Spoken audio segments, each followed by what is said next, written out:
तुमचा विश्वास आमची ताकद। कामात हलगर्जीपणा करणाऱ्या अधिकाऱ्यांचे आता खैर नाही, असा स्पष्ट संदेश राज्याचे महसूल मंत्री चंद्रशेखर बावनकुळे यांनी दिलाय। बुलढाणा जिल्ह्याच्या दौऱ्यावर असताना चिखली येथील आढावा बैठकीत प्रशासकीय कामाचा ढिसाळपणा पाहून संतापलेल्या महसूल मंत्री चंद्रशेखर बावनकुळे यांनी ऑन द स्पॉट दणका देत शरद पाटील नामक बुलढाणा उपविभागीय अधिकाऱ्याला सक्तीच्या रजेवर पाठवलाय। महसूल मंत्री बावनकुळे यांनी आज चिखली येथे महसूल विभागाच्या कामकाजाचा आढावा घेतला। या बैठकीत शासन निर्णयांची अंमलबजावणी प्रभावीपणे होत नसल्याचे आणि सरकारी योजनांचे लाभ लोकांपर्यंत पोहोचवण्यात दिरंगाई होत असल्याचे मंत्र्यांच्या निदर्शनास आले। लोकांची कामे प्रलंबित ठेवणाऱ्या अधिकाऱ्यांवर संताप व्यक्त करत मंत्री बावनकुळे यांनी सर्वांची चांगलीच कानउघडणी केली। केवळ ताकीद देऊन न थांबता महसूल मंत्री चंद्रशेखर बावनकुळे यांनी ऑन द स्पॉट दणका देत शरद पाटील नामक बुलढाणा उपविभागीय अधिकाऱ्याला सक्तीच्या रजेवर पाठवण्याचे आदेश दिलेत। या कारवाईमुळे जिल्ह्यातील महसूल विभागात मोठी खळबळ उडाली आहे।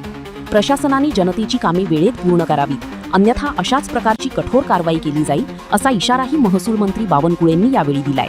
या कारवाई संदर्भात महसूल मंत्री चंद्रशेखर बावनकुळे काय म्हणालेत पाहूयात। दिसत नाही भूमी अभिलेखच्या जवळपास 3000 प्रकरण शिल्लक आहे, त्या ठिकाणी अंमलबजावणीची अडचणी आहे। त्यामुळे मी आज पूर्ण या ठिकाणी प्रशासनाची बैठक घेतली। स्वतः मी पुन्हा एकदा महिन्याभराने आढावा घेईल या सर्व विषयाचा। उद्या मी सर्व या ठिकाणी निवेदनं जे घेतले त्यावर कारवाई करेल।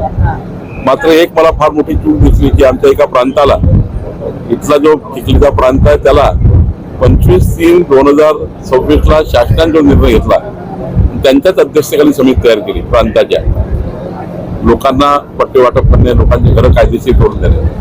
महिना होऊनही प्रांत बैठक घेत नाही, महिना होऊनही त्या ठिकाणी त्या प्रांतांनी त्या योजनेचा अजून काही सुरुवातच केली नाही, शासन निर्णयही माहिती नाही। ही परिस्थिती असेल तर काही योग्य नाही।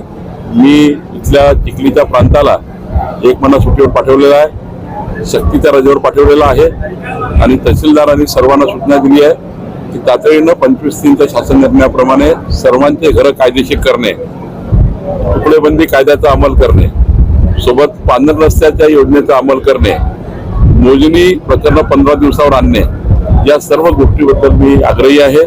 मला विश्वास आहे की या दौऱ्यानंतर महिन्याभरात जेव्हा मी या प्रवासाचा आढावा घेईल, निश्चितपणे यातनं बऱ्यापैकी प्रश्न सुटलेले असतील।